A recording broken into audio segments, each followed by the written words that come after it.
आजमगढ़ जिले के रौनापा थाना क्षेत्र का एक वीडियो सोशल मीडिया पर तेजी से वायरल हो रहा है। यह वीडियो रौनापा थाना क्षेत्र के चंदेव यादव पुत्र स्वर्गीय सहदेव यादव ग्राम बनियापार थाना रौनापार तहसील सगड़ी जनपद आजमगढ़ का बताया जा रहा है। वायरल वीडियो में युवक बता रहा है कि ग्राम सभा में राजस्व के खाते में बंजर के रूप में दर्ज जमीन सार्वजनिक उपयोग की भूमि है। उपरोक्त ग्राम सभा के सुभाष यादव उर्फ पगला पवहारी पुत्र स्वर्गीय सहदेव यादव उक्त भूमि को धर्म के आड़ में हड़पने की नीयत से पक्का निर्माण कर कब्जा कर लिया है। साथ ही सार्वजनिक रास्ते पर भी अतिक्रमण कर लिया गया है, जिससे आवागमन बाधित हो गया है। युवक द्वारा बताया जा रहा है कि सुभाष यादव के ऊपर कई गंभीर मुकदमे भी दर्ज हैं, जबकि युवक द्वारा बताया जा रहा है कि सुभाष यादव गांजा भी बेचने का कार्य करता है, लेकिन उसके ऊपर किसी भी प्रकार की कार्रवाई नहीं हो रही है। वह अपने दबंगई के भरोसे लगातार लोगों को परेशान व भयभीत किया करता है।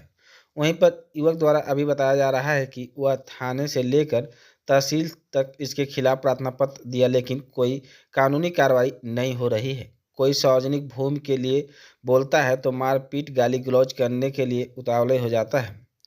जब इस वीडियो बनाकर सोशल मीडिया पर अपने बयान के साथ वायरल किया है, उसके ऊपर यह भी बताया जा रहा है कि उसके ऊपर कई गैंगस्टर जैसे मुकदमे भी दर्ज हैं। मेरा नाम संजय यादव है। मेरे पिता का नाम चंद्रदेव यादव। मैं ग्राम बनियापार का हूँ, पोस्ट बरडिया, थाना रौनापा, तहसील सगड़ी, जिला।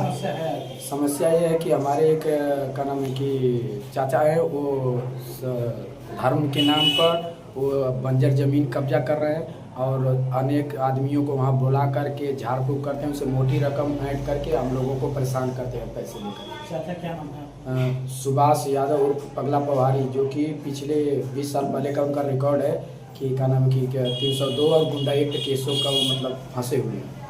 साधु साधु हैं वर्तमान समय में? अभी साधु हैं, वो केवल धर्म के आड़ में वो क्या नाम की जमीन कब्जा कर रहे हैं।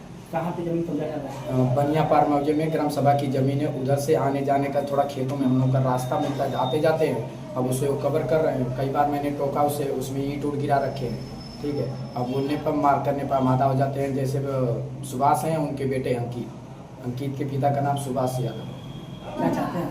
हम सर न्याय चाहते हैं। कहाँ गए थे? कहाँ आपने हमने थाने पर भी एप्लीकेशन दे रखा है और तहसीलदार साहब के पास एप्लीकेशन दे रखा है। अभी तक तो कोई कार्रवाई नज़र नहीं आई मेरे को। कितने दिनों से प्रकरण चल रहा है? ये चल रहा है 16 तारीख से, मतलब ये चल रहा है।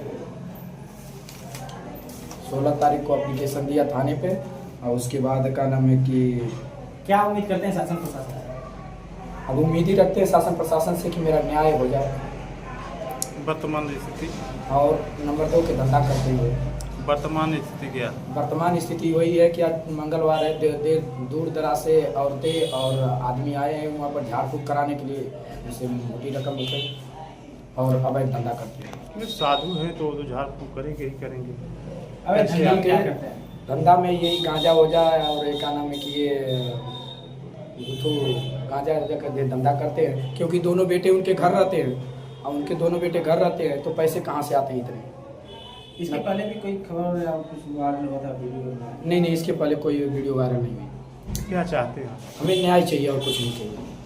वो हमारा, हम लोग 6 भाई हैं, 6 का हिस्सा बराबर होना चाहिए। सुभाष आपके क्या लगते हैं? चाचा लगते हैं, सगे चाचा। वो मार करने पर हम आधा है मेरे से। ऐसा क्यों करते हैं कि वो सोचते हैं हम लोग कमज़ोर हैं, इसलिए कि कम बाकी चाचा लोग उनके बराबर में नहीं है, इसलिए वो कमजोरी भी हम लोग को देख करके दबाना चाहते हैं। आप कहाँ रहते हैं? हम नौकरी करते हैं सऊदी अरब। कब का है? मैं 2 तारीख का आया हूँ। अच्छा, 2 तारीख से तब से एप्लीकेशन डालना है? नहीं, 2 तारीख को एप्लीकेशन नहीं डाला हूँ, 16 तारीख को एप्लीकेशन डाला हूँ। और फिर कहाँ 16 को दिए थे एप्लीकेशन? थाने पे।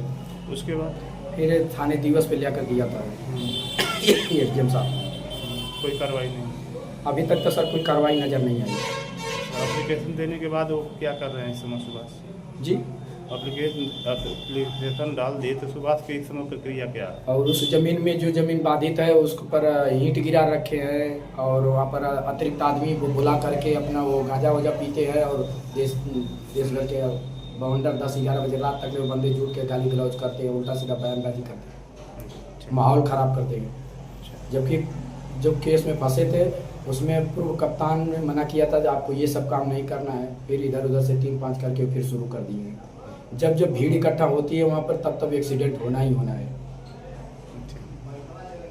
झाड़ फूक का काम करते हैं। जी 302 और गुंडा एक्ट की वो मुलजिम रह चुके हैं, थाने पर रिकॉर्ड आप ढूंढेंगे तो मिल जाएगा।